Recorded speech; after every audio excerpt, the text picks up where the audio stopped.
podcast de l'article de Hafid Fassifiri publié sur l'odj.ma. L'auteur a intitulé son article, pour 2023, Si Akanouche Dirniya. Il commence son article ainsi.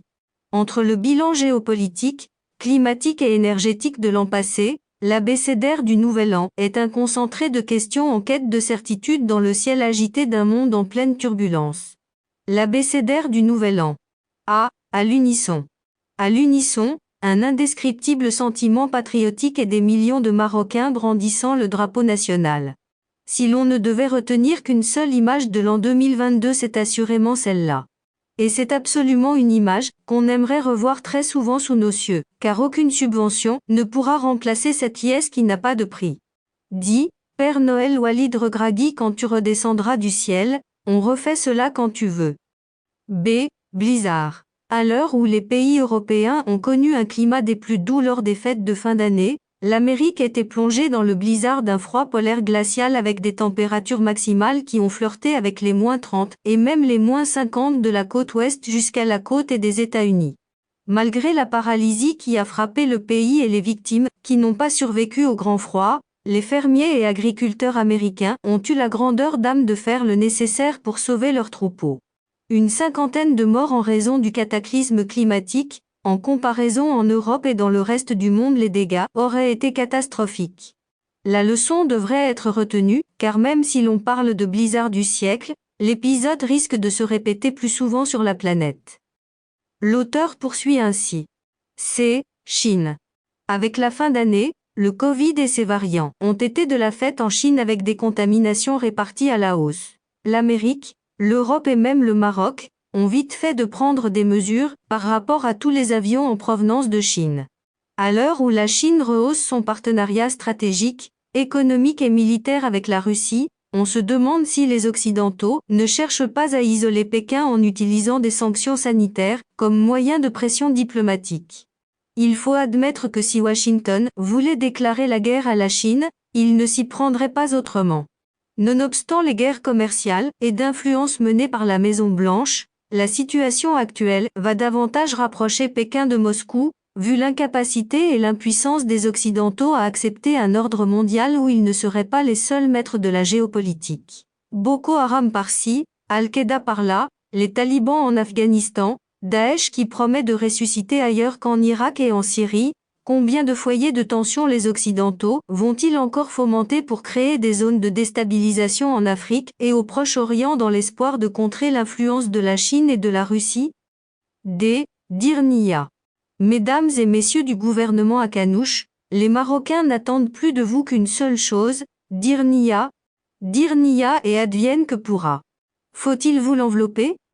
F. France. Je vous souhaite une France unie et solidaire pour 2023, a lancé Emmanuel Macron ce 31 décembre en guise de vœu du nouvel an du président aux Français. Un discours empreint d'ambiguïté avec, en toile de fond, un petit clin d'œil aux récents propos tenus par Michel Houellebecq. On s'en tiendra à l'essentiel, la stigmatisation des musulmans et la diabolisation de l'islam ne sont pas nouvelles en France, mais dans le cas d'attentats contre les lieux de culte de la deuxième religion de France, il ne s'agira forcément que de manœuvres de diversion et de manipulation de l'opinion publique en instrumentalisant la haine de l'islam. Le gouvernement Macron profitera allègrement, sans vergogne aucune et encore moins d'état d'âme, du crime pour faire adopter ses réformes et autres plans. En Amérique, on avait connu le même tempo et le scénario similaire avec les attentats du 11 septembre. L'auteur précise ainsi. G. Guerre. L'humanité n'est pas passée loin d'une troisième guerre mondiale en 2022, mais cependant la nouvelle guerre froide continue de sévir. Depuis janvier 2022 et le début de la crise d'Ukraine, les médias occidentaux n'en finissent plus de grossir la menace nucléaire russe, comme ils le font de temps à autre avec le programme nucléaire iranien et l'arsenal nord-coréen. Le jour où les Occidentaux, Amérique en premier, commenceront à pointer du doigt l'armée chinoise et la présumée menace qu'elle fait peser sur la paix dans le monde, il faudra comprendre qu'il n'est plus question de guerre froide et commerciale entre la Maison-Blanche et Pékin, mais d'affrontement direct car Washington, et accessoirement ses vassaux occidentaux, ne veut toujours pas reconnaître que son influence est en pure perte de vitesse face au leadership et à l'hégémonie grandissante de la Chine. Intention.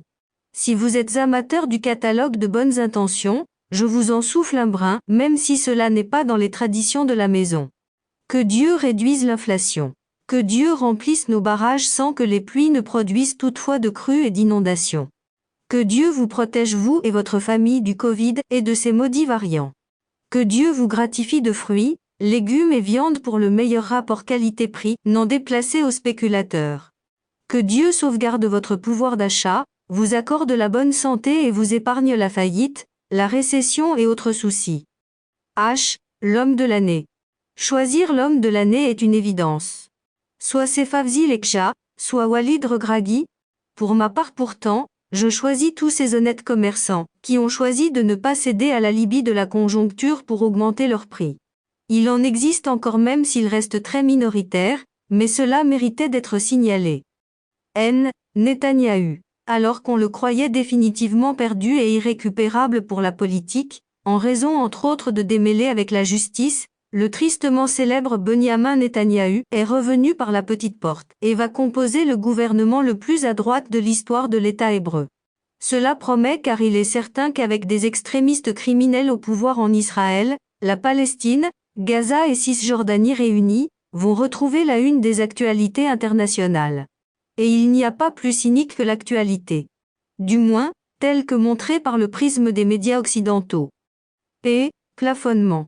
Si la spirale inflationniste persiste et si la flambée des prix du brut et de l'énergie continue de sévir, il faudra que le gouvernement Akanouche se décide à plafonner les prix des denrées alimentaires essentielles, subvention ou pas, compensation ou non.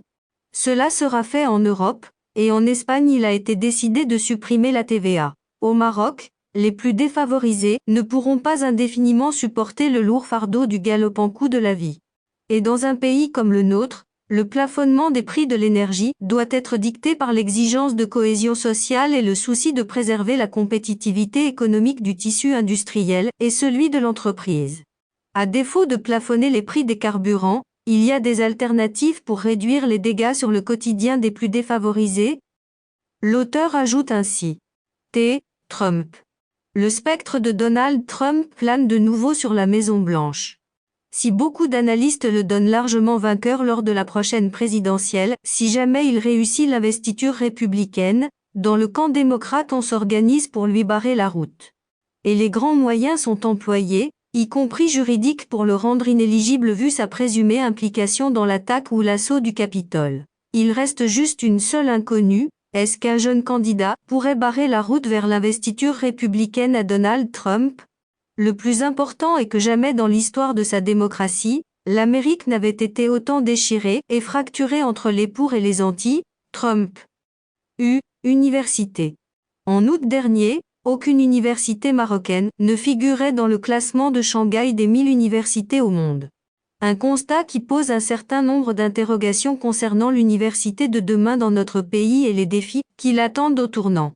La recherche scientifique demeure le maillon faible de nos universités et il y a un besoin urgent que les enseignants deviennent concrètement des chercheurs. Et ce ne sont pas les sujets qui manquent, sciences humaines et sociales, sciences appliquées, urbanisme, développement durable, énergie de demain, changement climatique, durabilité, transport et mobilité durable, robotique et intelligence artificielle, etc. Il y a quelques semaines, l'expert mondial Rachid Eliazami, inventeur de la batterie à lithium, s'exclamait que dans les écoles marocaines d'ingénieurs il n'y avait pas de recherche scientifique dans le domaine des batteries, notamment pour les voitures électriques, et plus généralement pour les énergies de demain, qui devront être renouvelables, propres et inépuisables. Le tableau n'est pourtant pas complètement noir puisque dans le domaine de l'agronomie, des recherches très pointues sont menées chez l'INRA en ce qui concerne l'agriculture et l'adaptation à la sécheresse et au changement climatique.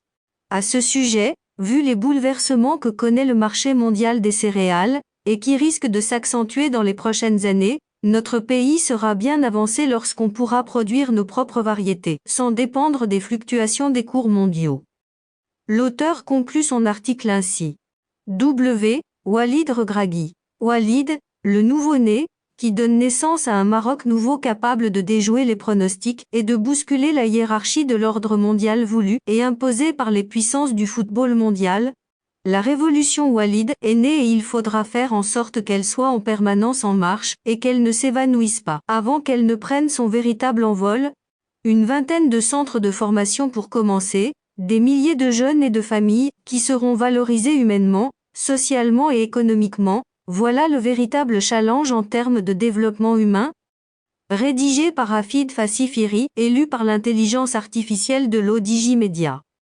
N'oubliez pas de télécharger notre application l'ODJ mobile sur Android et iOS et de vous abonner à notre chaîne YouTube l'ODJ TV si vous souhaitez être au courant des dernières actualités, podcasts et émissions télévisées.